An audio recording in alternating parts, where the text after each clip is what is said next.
Salutations, my name is Summer, and this is Cozy Reading with Quaker Cats. And you'll probably never see me at this angle again. It's just, it's late. You know, it gets dark so early these days, and I am trying to work with light, so we'll see. But hopefully I'll be able to just do more videos on my days off where it's daylight, natural, nothing's like natural light. Okay, so I want to talk about some books that I've read this week and things I'm working on. Two things. Last week, I didn't do this. I pretty much just slept. Came home from work and just would go to sleep, fall asleep, and just, I was doing a lot of sleeping. I'm still doing a lot of sleeping, but this week is better. So I think I've only got maybe 50 pages that I read of War and Peace, and I think maybe 20, 25 pages of Magic Mountain. So I have not been moving along very well, but I'm going to get back to it. So we may have company in a few minutes. We'll see. Okay, so I won this book from Goodreads, and it was sent to me by Penguin Random House. So exciting to win a giveaway. It's funny because I forgot that I even, Goodreads, that's one thing that's great about them. So, is that they will send me a notification saying, hey, there's an author that you love that is doing a giveaway or something. So, yes, Plunge by Joe Hill. I got it 2 days ago, and I loved it. I read it last night and the night before, and yeah, it's. I'm not a big fan of graphic novels, but I loved Joe Hill's Lock and Key series. I've read the whole series, so and I love Joe Hill's writing. So this was scary and lots of fun. There's going to be another one, a book after this. You can just tell. And I love this slip cover. I think, is it called slip cover? I'm not for sure.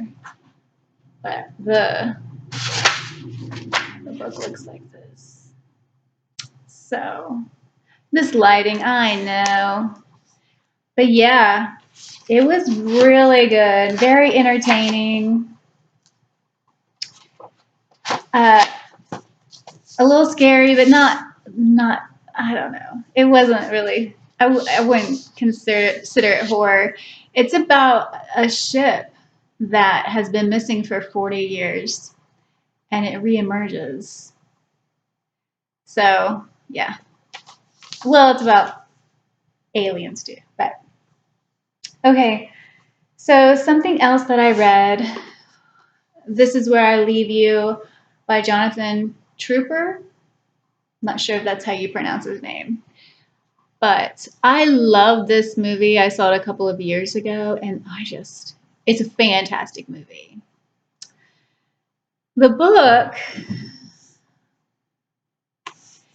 I would skip it, honestly. I know that sounds really bad, but maybe if you're a guy, you would like the book better. And I know that's sexist, but sometimes it just is what it is. So the things they leave out of the movie are things that irritated me about the book. It is a good book. It's just I feel like it's the author, but the main character was so shallow. And it's like, if I have to hear it one more time, I was just very frustrated with the main character. But the thing is, I love the main character in the movie, and I things happen in the book that just like, in the movie it was so much better. And I don't usually say that, but in this case, I would say just skip it and watch the movie. And also, I think the reason why I think the irritating things was the author is because there is a little sneak peek of his other book, One Last Thing Before I Go. And it was the same thing with the main character. So like, oh yeah, it's the writer. So I know that sounds negative, but there's just certain things. Or I'm just in the mood and something's bothering me. So the only other thing I finished was Stepsister by Jennifer Donnelly. And this is a YA. And I know you guys, some of you, don't like YA. Okay, so you can't get up here. Hey, you can come up here, but you can't get up there. It's too small of a space. Okay, so I want to read a couple things that I just thought was wonderful. At the edge of St. Michael is the wildwood. The wolves who live there come out at night. They prowl fields and farms, hungry for hens and tender young lambs. But there is another sort of wolf, one that's far more treacherous. This is the wolf the old ones speak of. Run if you see him, they tell their granddaughters. His tongue is silver, but his teeth are sharp. If he gets hold of you, he'll eat you alive. Most of the village girls do what they're told, but occasionally one does not. She stands her ground, looks the wolf in the eye, and falls in love with him. People see her run into the woods at night. They see her the next morning with leaves in her hair and blood on her lips. This is not proper, they say. A girl should not love a wolf. So they decide to intervene. They come after the wolf with guns and swords. They hunt him down in the wildwood, but the girl is with him and sees them coming. The people raise their rifles and take aim. The girl opens her mouth to scream, and as she does, the wolf jumps inside it. Quickly the girl swallows him whole, teeth and claw and fur. He curls up under her heart. The villagers lower their weapons and go home. The girl heaves a sigh of relief. She believes this arrangement will work. She thinks she can be satisfied with memories of the wolf's golden eyes. She thinks the wolf will be happy with a warm place to sleep. But the girl soon realizes she made a terrible mistake, for the wolf is a wild thing, and wild things cannot be caged. He wants to get out, but the girl is all darkness inside, and he cannot find his way. So he howls in her blood, he tears at her bones, and when that doesn't work, he eats her heart. The howling and gnawing, it drives the girl mad. She tries to cut him out, slicing lines in her flesh with a razor. She tries to burn him out, holding a candle flame to her skin. She tries to starve him out, refusing to eat until she's nothing but skin over bone. Before long, the grave takes them both. A wolf lives inside Isabel. She tries hard to keep him down, but his hunger grows. He cracks her spine and devours her heart. Run home, slam the door, throw the bolt. It won't help. The wolves in the woods have sharp teeth and long claws, but it's the wolf inside who will tear you apart. I was just like, whoa, this is young adult.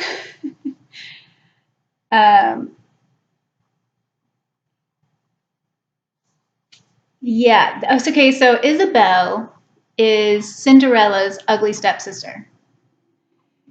And so this is like a retelling. And it is really good. It says, Isabel was a warrior once, though she has forgotten it. Will she remember? It does not look good. Then again, few things do in the dead of night. The small dark hours are the undoing of many. Candlelight throws shadows on the walls of our souls, shadows that turn a mouse into a monster, a downturn into a disaster. Should you ever decide in those small dark hours to hang yourself, well, that's your choice. But don't hunt for the rope until morning. By then you'll find a much better use for it.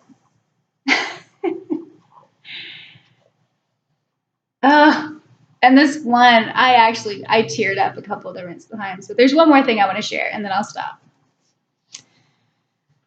Okay, so Isabel, the ugly stepsister, she has a horse that when she loses everything, her horse was taken from her, and he's a wild, like, black stallion. She ends up going by a slaughter yard, and since he's so unmanageable, he's been sold to just be slaughtered.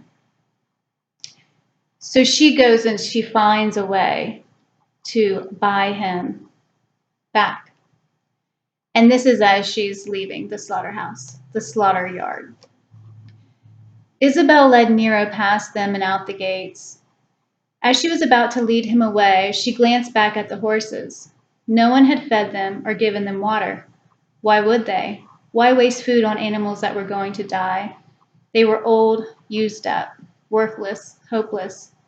Isabel squeezed Nero's lead so tightly her hands cramped. The bracelet, the one she was going to use to buy her freedom from Madame and Tavy's her sister, Octavia, and Mom, weighed heavy in her pocket. It weighed even heavier on her heart. Isabel looked up at the sky. "What am I doing?" she said, as if hoping the clouds might answer her. Then she tied Nero to the fence, took the bracelet from her pocket, and walked back inside the slaughter yard. What a fool Isabel is, many people would say. Mayfair's in the litter box, if you hear scratching. What a fool Isabel is, many people would say. What an idiot to throw her bracelet away on a lost cause. Never listen to such small-souled folk. The skin and bones dog who shows up at your door, the broken-winged bird you nurse back to health, the kitten you find crying at the side of the road, you think you're saving them, don't you? Ah, child, can't you see? They're saving you. Mayfair's always in there for very long. I'll let you guys see what's going on in my place. So Randall is sitting there. Finchurch is sitting across from me. And you can't see the litter box, but Finchurch was sitting, he's sitting like I'm reading to him. It's funny. Okay. Yeah, Stepsister, Jennifer Donnelly. It was a pleasant surprise. I'm going to give it to my niece to see if she likes it. Because it is YA, but it's a little dark. Okay. Something else I read, and this I heard of from Matthew at Mayberry Book Club. It's A Christmas Memory by Truman Capote. And he has a video that I am going to link down below that is called, I think it's titled, It's Fruitcake Weather.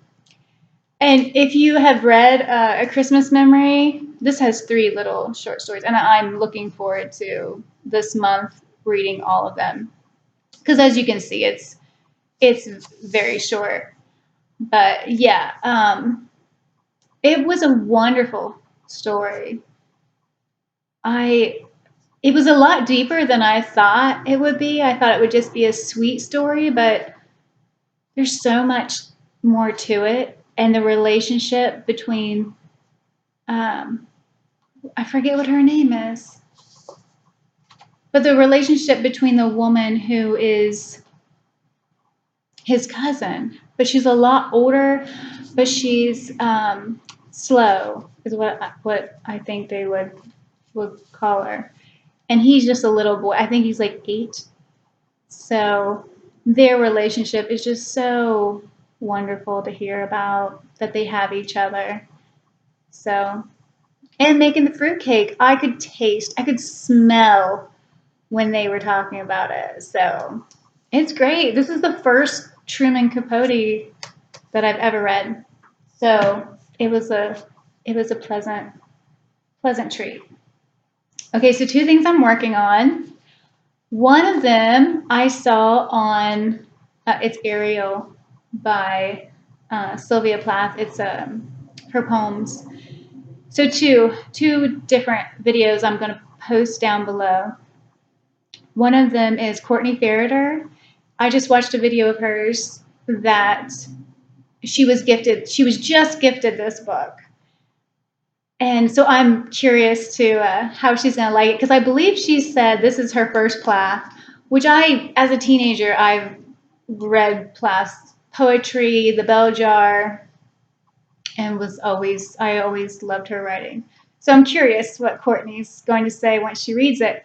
And another video I'm going to link down below was Lukas at a Cruel Reader's Thesis and Ami 1649. I forget the numbers behind it. Ivan's Nightmare.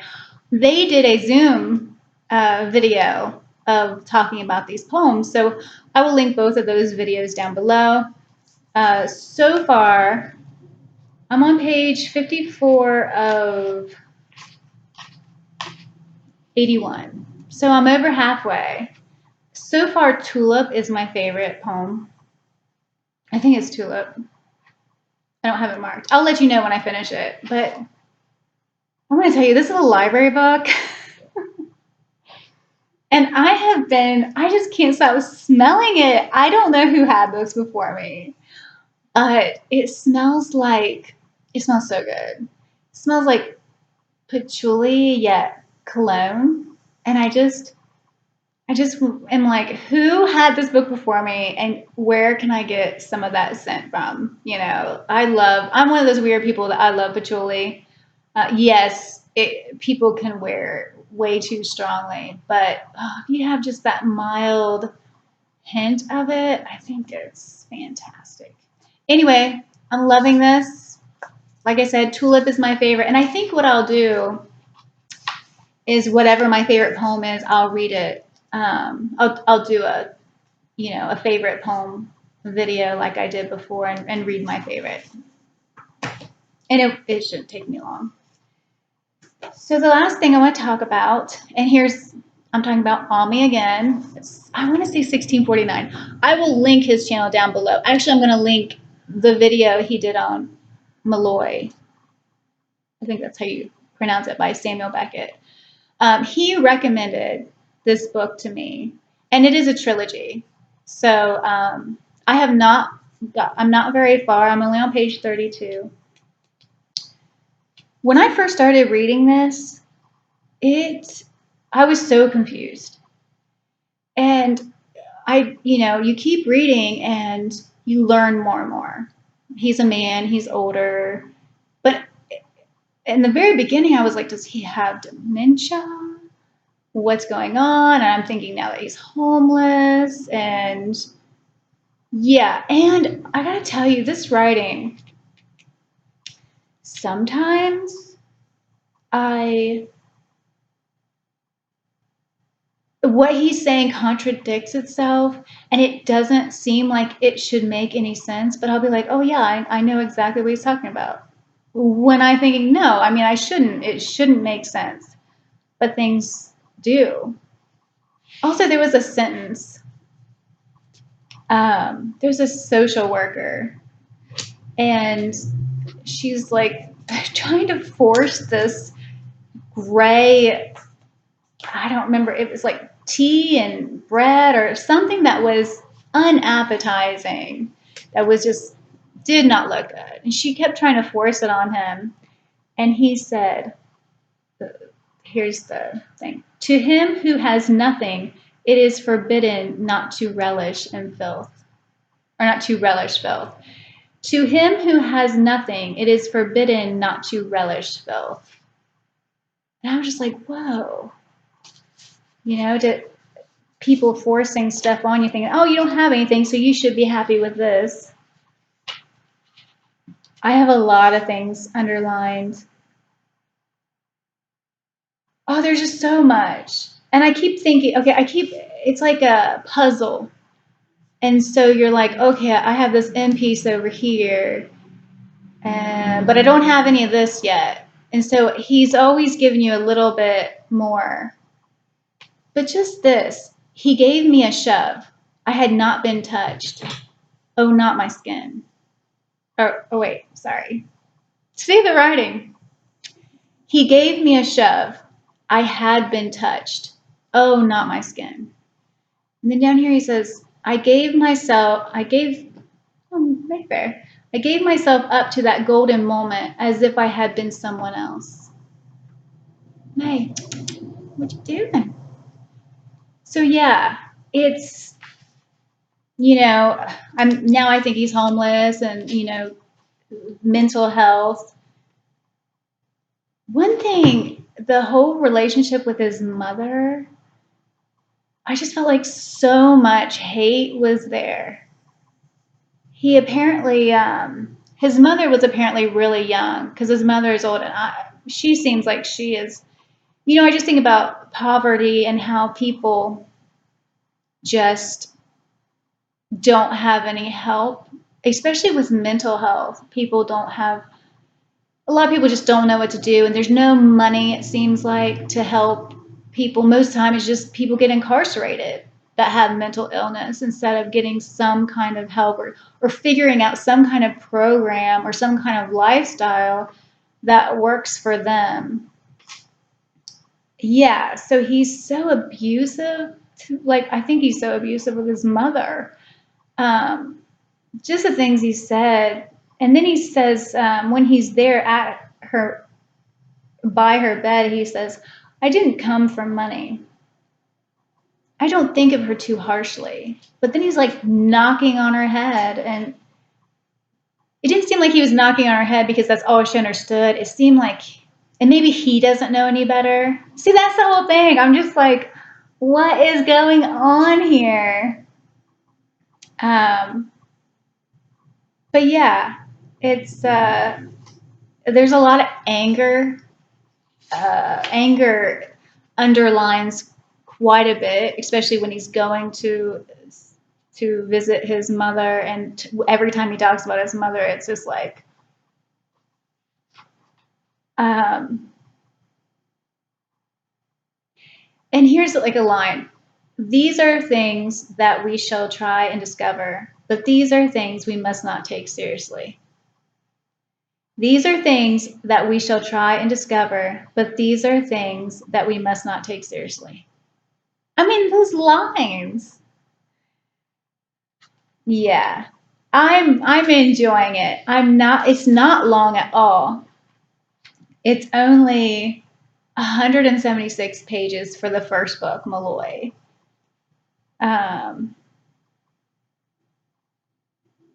Sorry, I'm getting distracted now.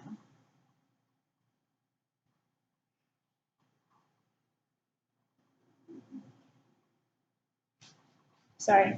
Okay. Yeah, it's so yeah, I'm taking it slowly. I don't quite understand things that shouldn't make any sense. I feel like they do, and so yeah, I I just don't know. So, and I'm going to link Ami's video down below because he does a video on Malloy. I have not watched it because I don't want whatever he thinks about it to influence what I'm experiencing with it, I guess. So anyway, thank you, Ami. I will let you know more when I do finish it.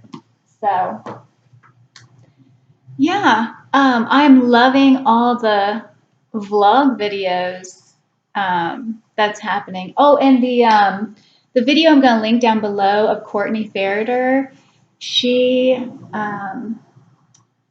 talks about her religion and lighting the menorah.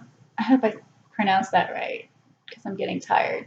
And I mispronounce. Oh my gosh, there's a tag video I need to do. And the first question is like, I was tagged by Peg at the History Shelf, and I'm going to link her down below too because I just think her videos are wonderful. But yeah, it's a tag video. And number one, I can't pronounce it. And the first question is, name a word that's hard to pronounce that you love. And I'm thinking, I mispronounce everything. It's like, even words that I know. Also, do you guys do this? I will read a word differently than I pronounce it in real life. So, like when I was reading A Christmas Memory, I read the can. I say pecan in real life. Like if I'm talking about pecans, I say pecan. But when I read it, I say pecan. If I'm reading caramel, I say caramel when I'm reading. But in real life, I say caramel. And there's so many words that I mispronounce, and I think that has to do with just reading at such of a young age. Um, but yeah, my mom, she teases me because I did not realize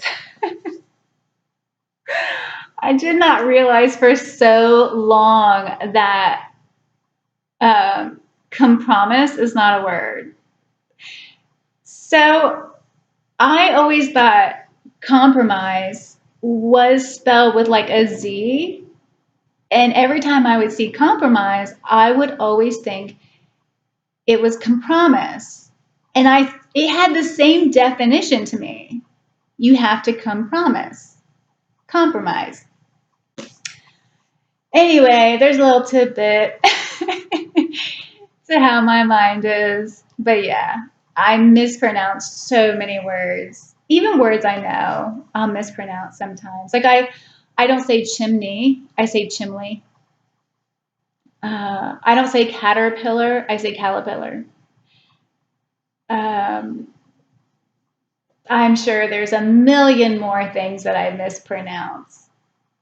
Yeah, and we were talking today. My sister, she lives in Texas, and she was calling up, and my mom and I were talking to her, and she said, "Yeah, remember Grandma? She always said wash, like wash rag, wash that." And so, some of that's just where you're from, I think, too. Anyway, yeah, let me know if you guys have any words that are simple, common words that you used to mispronounce or you still do mispronounce. I would be curious to know. Um, yeah, and I'd like to hear about how everybody is doing. I've been loving the Vlogmas videos. I know so many of you are working so hard at making sure you get a video every day. And I'm so behind on tag videos, and I'm behind. I need to do my Q&A, which I have so many great questions to answer. So anyway, yeah, I I hope everybody's having a nice night, and my weekend's not till Sunday and Monday, but I know a lot of people's weekends start tonight. So I hope everybody has a great weekend. Thank you so much for watching. Bye.